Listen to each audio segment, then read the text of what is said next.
PM Modi के hoarding और banner लगाकर चुनाव लड़ने वाली शिवसेना ने नतीजों के बाद ऐसी पलटी मारी कि महाराष्ट्र में कांग्रेस, एनसीपी और शिवसेना की सरकार बन गई और बिना चुनाव लड़े उद्धव ठाकरे मुख्यमंत्री।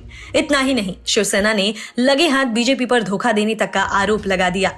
अब जब अमित शाह ने उद्धव ठाकरे के झूठ का भांडा फोड़ा तो शिवसेना में खलबली मच गई। शिवसेना के वैचारिक शीर्षस्थान पर अमित शाह ने चोट तो किया ही, उन्होंने उसे दलाल और धोखेबाज तक कह डाला। अमित शाह के जोरदार हमले से बौखलाई शिवसेना के सांसद संजय राउत अब मैदान में आए और कहा कि शिवसेना कभी हिंदुत्व नहीं छोड़ सकती है।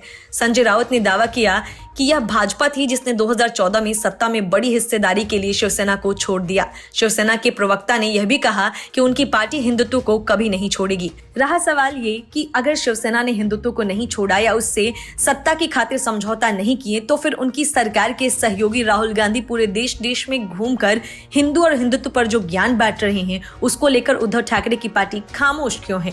इसके पहले अमित शाह ने कहा कि उन्होंने और पीएम मोदी ने यह स्पष्ट कर दिया था कि फडणवीस 2019 के चुनाव के बाद महाराष्ट्र के मुख्यमंत्री बनेंगे।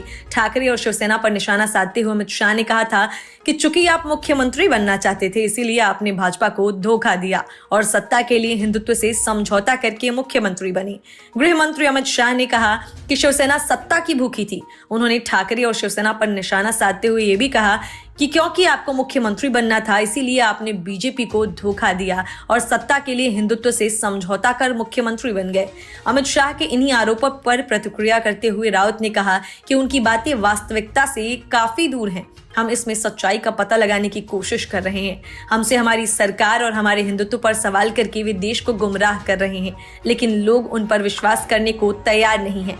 मैं राज्य के नेताओं में यह निराशा देख सकता हूं। Bureau report, news of India.